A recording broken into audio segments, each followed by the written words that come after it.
So to begin, it's important to understand what exactly a gene drive is and how it functions. So a gene drive is a type of genetic engineering tool that modifies genes in a way to express a desired trait.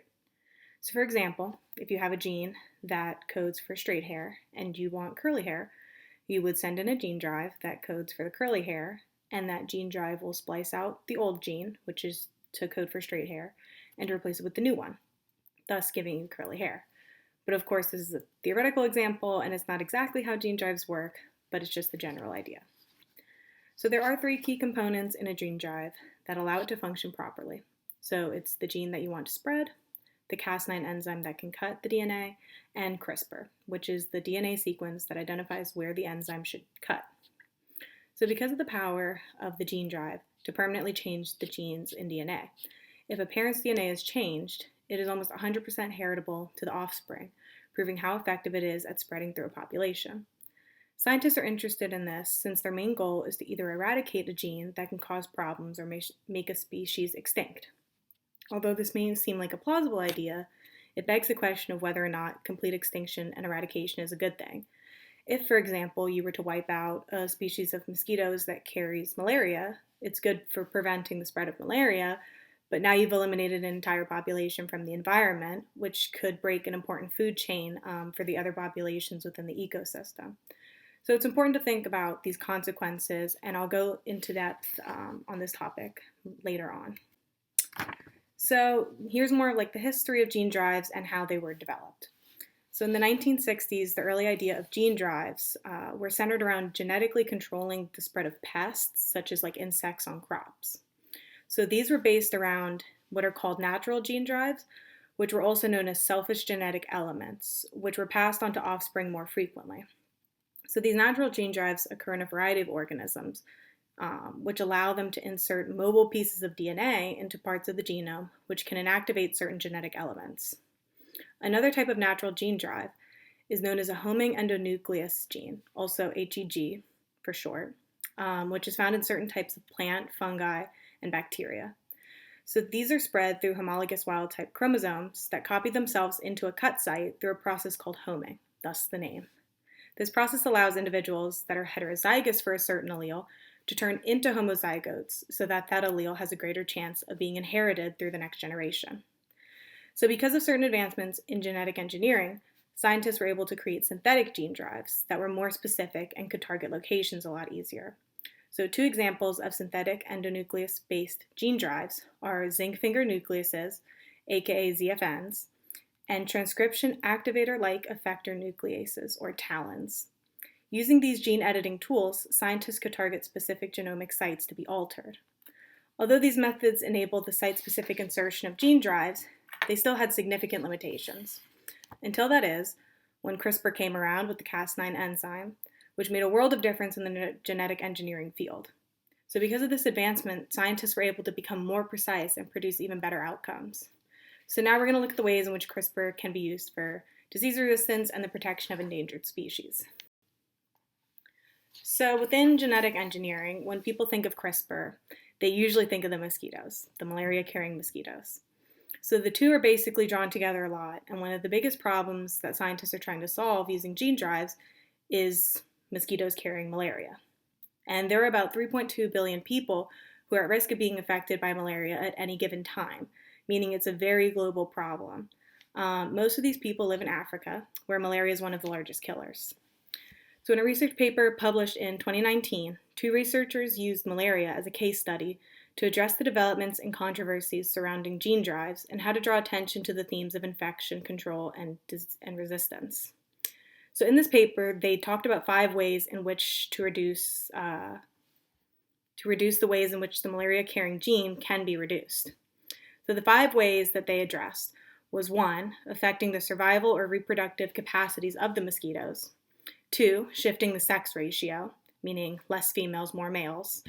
Number 3, making female mosquitoes prefer feeding on species other than humans, thus, keeping humans infected by malaria a lot less.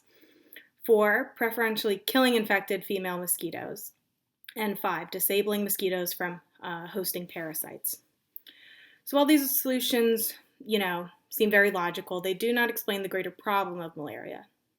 So in the paper, the researchers also addressed that in addition to altering populations of insects to prevent them from spreading disease, this advancement, gene drives, would represent an entirely new approach to ecological engineering, with many potential applications relevant to human health, agriculture, biodiversity, and ecological science. So basically, what they're addressing here is the consequences of altering the mosquitoes and how this might create problems not just for the environment, but with agriculture and the overall biodiversity of the ecosystem. And this is what I basically touched on in the earlier slide about how it's important to kind of think of the overall consequences before you just jump into the solutions of fixing just one problem. So then another problem in genetic engineering is the pests and diseases that can be found affecting crops. So plant diseases threaten food security and are expected to increase because of climate change. So creating crops that can be sustainable and survive these problems is extremely important for the increasing global food demand. And so because of CRISPR, there are new technologies for engineering resistant crops. Research using CRISPR has introduced important agricultural traits, including heat, cold, and herbicide tolerance, as well as viral, bacterial, and fungal resistance. Not only can they include resistance, but they can also increase the size of the grain and the weight to further produce more food that can yield a greater output. So researchers are using multiple methods to alter the genes within crops, and all involve CRISPR gene editing. So given that the CRISPR technology was developed very recently, it does take several years to develop commercial crops and move them through the standard regulatory procedures. So it's still probable that CRISPR-edited crops wouldn't be hitting the markets anytime soon. And again, there is still the ethical problem of whether or not we should ingest GMO foods, and there still needs to be studies done to see if they're safe for us. So continuing on with this topic, a good question to ask would be, are the gene drives even 100% effective? And the short answer is no, they're not super perfect yet. As I addressed earlier, there are natural gene drives within organisms, and those gene drives are actually able to alter anything CRISPR has edited, the same way bacteria kind of evolves a resistance to antibiotics. So this means there's always the possibility that CRISPR won't work on certain crops. Researchers have come up with ways to fight this response, like cutting at multiple sites, so if one does repair itself, there's other copies within the genome. However, there's also the possibility of just allowing the gene drive to do what it does and hope that it doesn't get altered. Again, these are just models and ideas that haven't been taken out of the lab yet, so it's difficult to assume what might happen in the wild, but it's better to know what might happen so we can fix it later on. So now we're going to be talking about endangered species. And for the endangered species, using CRISPR can be really vital in suppressing or eradicating undesirable traits for the population. Rescue drives could help save endangered populations by promoting the spread of adaptive traits.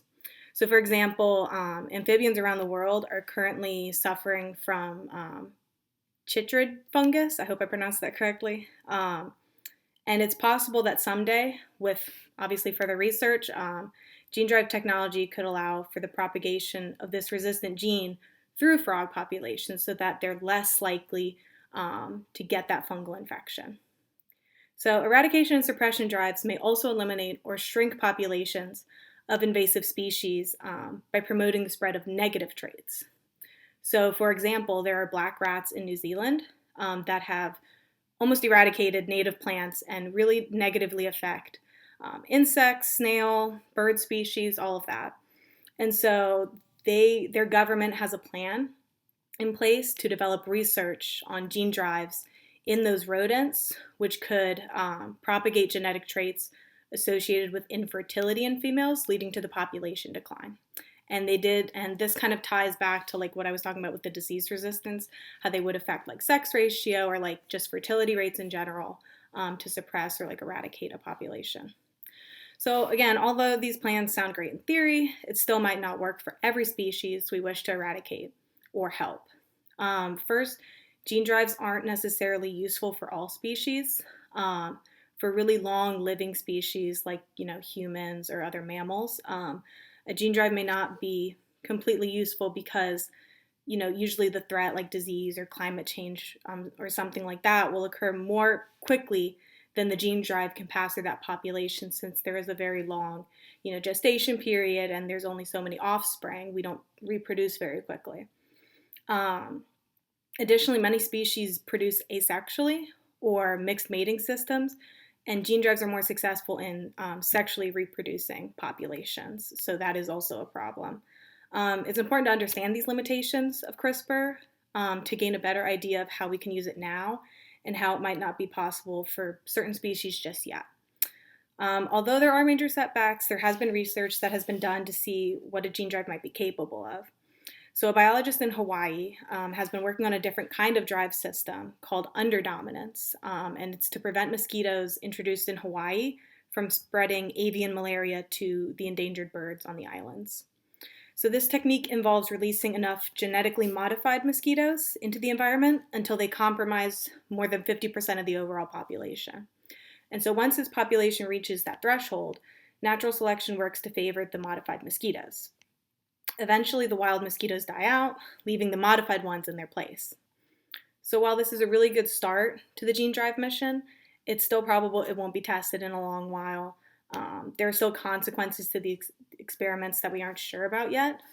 So it's really important that we go down every single alley, again, making sure that what we're doing to these species and to the environment is safe and it's going to cause the effects that we want it to. And so now that we understand the concept of altering species, the real question is, should we? We have the technology, we have the means of doing it, but is it really ethical? And there are a lot of, ethical and moral concerns surrounding the idea of genetically modifying nature and, species, since it does go against the ideas of Mendelian genetics about, 50-50 from each parent or, so on. So these problems, along with a lot others, is why it's greatly important we talk to the general public and inform them of everything we know and everything we don't know, so they don't get any wrong ideas. It's dangerous to basically leave them out in the dark and for them to rely on other sources that might be spreading false information. And there was an example of this at a UN convention held in Egypt in November of 2018, where a coalition of activist groups compared gene drives to the atomic bomb and accused researchers of using malaria as a Trojan horse to cover up the development of agricultural gene drives for corporate profit. And so these actions of these activist groups can really be detrimental to what we actually want to use gene drives for, and it ruins any research that might be going on. So even though, these bad things are going on, there's also really good things that are going on. There are researchers who are actively working with the public to help them understand the idea of gene drives and exactly what they do. And a really good example of this is a researcher in Burkina Faso, which is a country in West Africa, and he is actually working with linguists to develop a lexicon of terms to use with the native people who don't really have a word for gene or genomics or anything like that, or CRISPR. So because gene drives for mosquitoes are most likely going to start there, since that area is very heavy with mosquitoes that carry malaria. So, and the people there do understand that malaria comes from mosquitoes, but the technicalities are not technically complete. They're kind of confused about exactly how it works. So it's really nice to see that researchers are coming together to spread these ideas to the people it will actually affect, not just us, but to the people that it's really to target. So, and at the very end of this, I'd like to leave us with a quote to think about. It reads that it's not just a question of whether or not we should use gene drives, it's about coming to grips with our failures. And that was stated by Todd Kukin. Hopefully I pronounced that right. I really wanted to include this quote in the presentation because it really makes you think why we even need gene drives in the first place, right? We kind of really created endangered species. It's really our fault that the world is so messed up right now that we need all these genetically modified species, and now that because it's our problem, we have to fix it. And so with the use of gene drives, hopefully we'll be able to reconstruct our world for the better and no longer suffer from any more of our failures. Thank you.